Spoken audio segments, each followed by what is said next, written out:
Yeah, we can't call it organic honey because no honey in the United States can be called organic honey. U.S. laws for organic says that wherever these bees go, whatever they may touch has to be organic, Hmm.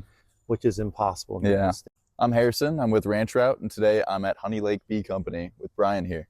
Hi, Yeah, Brian. hi. Nice to meet you. Nice to meet you. So tell us a little bit about your operation here at Okay. Honey Lake Bee Company. Yeah, so we started about 10 years ago, Honey Lake Bee Company.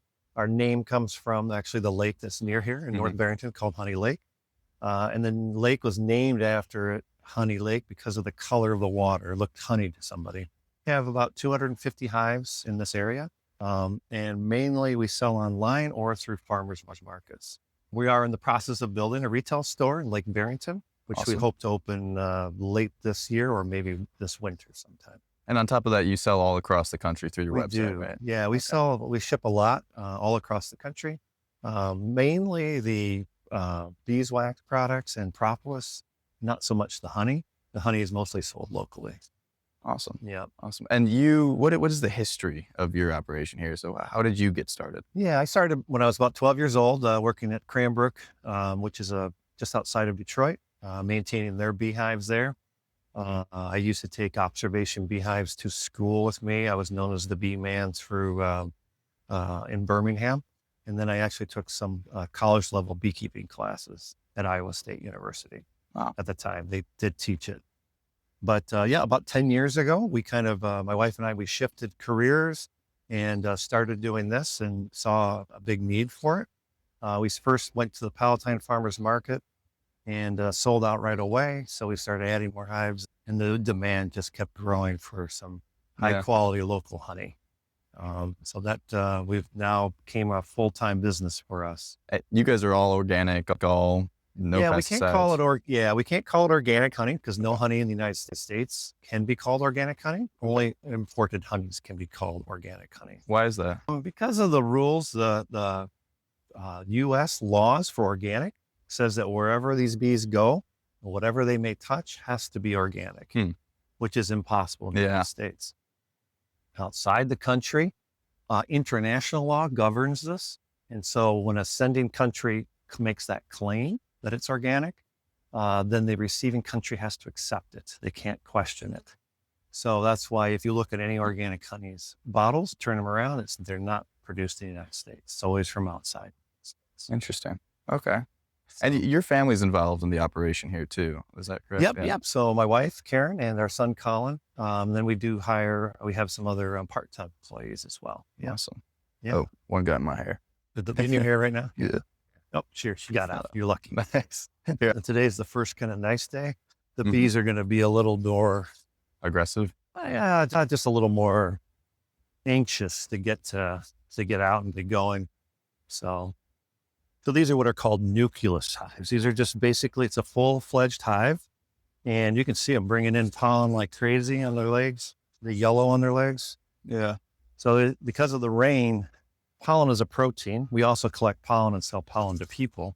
But pollen to bees is their protein food. Honey is their energy food. And they have, it's like anybody, you have to have both. You can't just have one or the other. So the bees right now, because of all the rains, are desperate to collect a protein. They need some protein. So that's why they're bringing in pollen like crazy because of the rain. We had so much rain the last few weeks. But that's what they feed their baby bees. So these are called nukes. It's just, there's a queen. There's what are called 5 frames in there. We sell these to people. We also then use these if we have any issues with our standard hives, our production hives, we'll use these to get a production hive going again. Okay. But these are like a production hives. As an example, 3 of them. And we have 250 of these types of hives. These are much larger hives. Each hive can have, right now, they probably have anywhere 60 to 80,000 individuals per hive. 60 to 80,000 per hive. Wow. Individuals, yeah. And then you said 250 hives across? 250 hives spanning from northern Lake Barrington, Wakanda, actually, all the way to Barrington Hills, all the way to Lake Zurich. Wow. Okay. Some places we have just 2 hives, and some places we'll have 30 or 40 hives. How does that work logistically? Do you go to each hive and harvest? Yep. We have to go to each hive and harvest and carry everything. Yep. And how does harvesting work? How do you know when it's ready to harvest? Well, you have to go through, and once the wax capping's pretty much capped on that frame, then we know that that honey is ready. So Okay, so you have to you go in and you take out you have to if it's physically fully look at it. capped. Yeah. Okay, Mhm. interesting. Yeah. Now we're extracting our what's called our spring honey, which is the first honeys of the year. And the honey comes in these what are called supers. It's about 40 pounds of honey in each one of these boxes. Um, so that's what some of the honey looks like. There's also usually a wax capping on there, that white capping. So once we remove that, then we can extract the honey. Yeah. Awesome. It's probably a better one in the middle. You like it to be How pretty do you- much wax coated. Do you just scrape it off? How do you usually? Well, Okay. I'll show you right here in this Oh, machine. sweet. Yep. So this machine has stainless steel chains that spin and that tears that capping off. There's a couple ways you can remove it. You can do it with heat, with a hot knife. We try not to incorporate any heat into the cappings or into the honey. So we just use this machine that just tears it right off. That's like a lid on a jar, the wax capping. And so now the honey's exposed, then we can put it into this machine that spins it. So they all go in, they sit in a hive like this, but they'll go into this machine like this because the cells are actually on a little bit of an angle. So when we put this into here and we spin this, it throws the honey out. And so then it spins the honey out. And then I assume it catches on the sides here. And drains down to the drains down bottom. here. Yep. Okay. Wow. Mhm. Really cool. And then we do what's called straining it. We don't filter it. You go to the sword. Filtering removes the pollen. We don't filter the pollen out. We just strain the honey to remove margin debris. Only after that's it. Okay. Then after we just remove the large, mostly wax, then it goes right in there and we bottle it. And that's it. Okay. It's a very simple process. I see. So, But all the pollen and things like that, all the good things go right through the honey. Yep. Then we'll process the wax into this machine. The spin, that machine underneath, if you look, you can see there's a tank underneath there that the cappings drop into. So again, we strain the honey away from the wax, and then we put it into this machine, and this machine then spins it as well, and then gets all the honey out of the wax. And then we have this product, which is mostly wax, but it still has some honey in it. And then we will melt the wax down and filter it again, and then we have our wax, and so we use for all sorts of different things. Awesome. Okay. Yeah. And what do you do with the wax usually? We have candles, lip balm, all sorts of healthcare products. Okay. An array of different products, from body butters to skin lotions. So what is like the full category list of your guys' products? We have everything from honey to candles, a lot of different health products. We also collect propolis. This is propolis. As the frames come in, this product right here that the bees produce is called propolis. And we scrape that off, and then we'll refine that even more. And then that has antibacterial, antiviral properties to it. And we use that in also some other of our creams as well. Wow. And we sell it as raw propolis across the country. Yep. So you guys do nationwide sales too. That's great. Yep, we do. Yep. Have you done business in every state, or are you still working like Probably. I think we probably shipped to every state, Puerto Rico, all over, sometimes all over the world. Yep. So this kind of looks like a lot to invest in to get yourself started in an operation in an apiary. What would you say to someone who wants to get themselves started in beekeeping? Take a lot of classes and learn about it. I started keeping bees when I was 12 years old, so a long time ago. The hardest part is keeping the bees, but it's also expensive. Each hive will cost anywhere from $200 to $500 to have. Plus, the equipment it's very expensive equipment. Yeah. So, and here is where we make all of our equipment, and this is where we do all of our candles, our candle shop. So this is all like we make and sell beekeeping equipment. This is also where we do all of our candle making. So, wow. So this, do you guys make these by hand? Yeah. So this is a pillar. This is made by hand. Yep. That's what the candle then would look like. How long does it take you to make one of those usually? Um, it's, you know, it's to make, it's hard to say. Mhm. From refining the wax all the way to this point Yeah, is a long process. absolutely. Soon I have to go out and work some beehives, and I get stung probably 10 to 20 times a day. I'd love to. I've never heard of that bee room with the frequency like that. Hmm. That sounds Yep. awesome. Yep. There's beehives that are basically in the floor of it, and then Mhm. there's vents, and so you can go inside. You feel like you're inside of a beehive. That Yep. seems so smart. Is anyone else doing that, or are you guys kind of There's a few of them around the country. Yep. okay? Yep. Hmm. They're becoming very popular. Europe, they're very popular. Europeans are much more attuned to all of the health benefits of bees. Um, some people collect bee venom.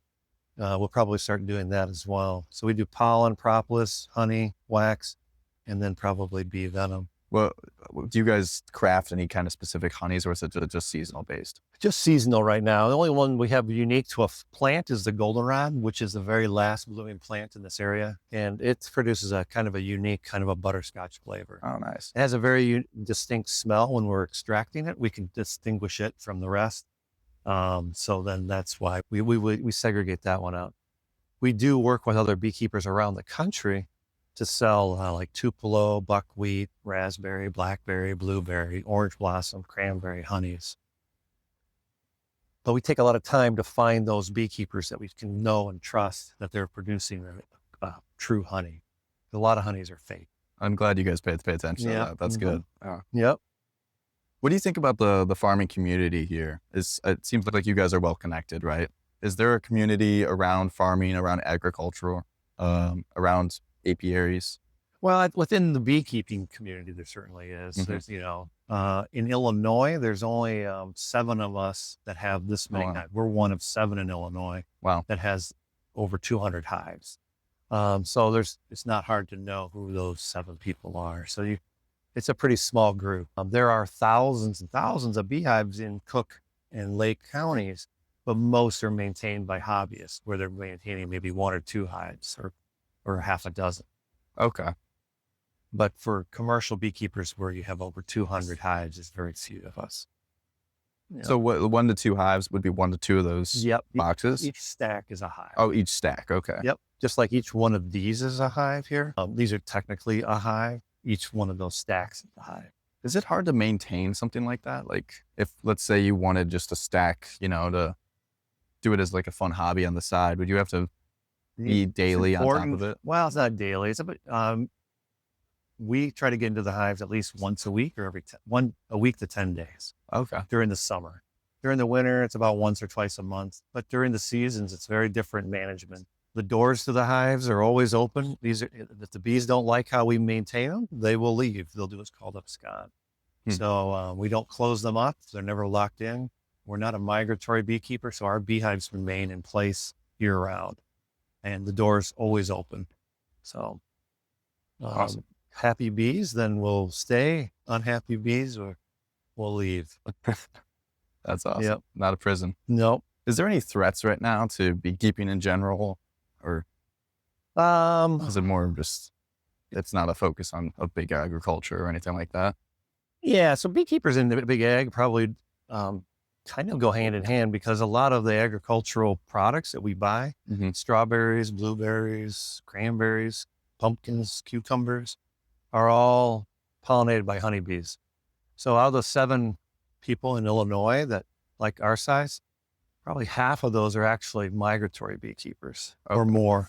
And they take their hives and they move them around the country to pollinate different Oh, crops. interesting. So it's kind of 2 different goals. They're doing it for pollination. We're doing it for honey and pollen and other products that the bees produce. So if you had obviously you have the garden over there, but if you had more of a garden over there, would they pollinate that? Is that They will, but they're traveling up to 2 miles. So they're Ah. going to go wherever the best quality pollen is.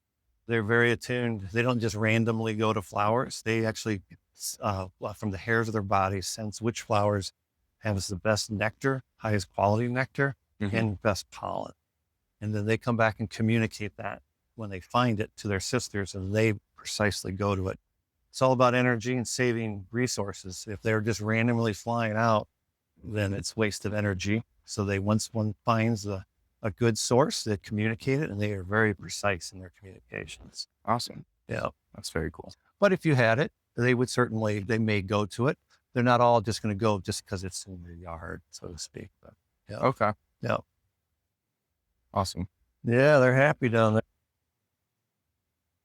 Yeah, I was actually really curious about the frequency. Oh, it's a very calming frequency. That's like called the sacred frequency, isn't it? Something like 420 hertz or something like that. Yeah. Yeah. Wait. It is very calming when I'm working the hives. I really enjoy it because it is a very calming experience. I've heard that beekeepers in general live longer because they operate, like they work with Yeah. bees at that frequency. Is We'll, that we'll is there any find truth to out. that? I don't know. Yeah. There are a lot of old time beekeepers, so I don't know. There's probably something to that. Keeping the bees alive is probably the hardest thing in this day and age. It used to be very easy. It's gotten much more difficult due to a mite that came to North America. Varroa destructor came in the late 80s and has made beekeeping very difficult. And it's very challenging for people. What is that? It's a very small mite that sucks the hemoglobin of the bee, basically, and transmits diseases and viruses around the hive. It's kind of like a tick or a mosquito to bees. Interesting. It only takes a couple of mites per 100 bees to kill a colony. Wow. So I've never heard of that. I've heard of this. Was it colony collapse disorder? Is that? yeah, that was because we didn't really know what was going on when the mite first came here in the late 80s. The colonies would all of a sudden just die, and so that was called colony collapse. And disorder means we don't know what's happening. I see. But now that we really know, it's pretty much related to Varroa destructor. An external mite that lives on the bee. Interesting. Well, how would you say your honey's unique compared to that of a grocery store honey or other company's honey? That's a good question. So our honey, we segregated into seasons. It's all wildflower honey because we don't have our hives on commercial agricultural fields. Okay. So they're all set up in settings kind of like this, where the bees are foraging on whatever is available around them. So we segregate them into spring, summer, and fall honey. And they have very unique flavors in those seasons. Okay. Store-bought honeys are usually a blend of different countries, different areas, and become very kind of monotoned flavored honeys. Interesting. And not unique to any one flavor. Yeah. Yep. And we worked with the University of Pennsylvania, and they actually found that there was very few store-bought honeys that were pure honeys. Most are actually altered honeys. I heard recently that a lot of the honey is not even honey itself. Yeah, What does that mean? Well, it means that they usually, so a lot of the imported honeys, they'll blend them with sugar waters or rice syrups to make them go farther, because honey is an expensive product. And that's even a lot of the organic honeys will actually not be pure honeys. Wow. Okay. It's best to know the beekeeper and know how they're maintaining their hives and managing their hives to have the best honeys. Yep. Where can you find Honey Lake Bee Company's products? Yeah, so Ranch Route was certainly one place that you can find it. We're excited to join them and have our products listed on their site. Awesome. Well, thank you so much, Brian. You're welcome. I really appreciate Thank your you. time.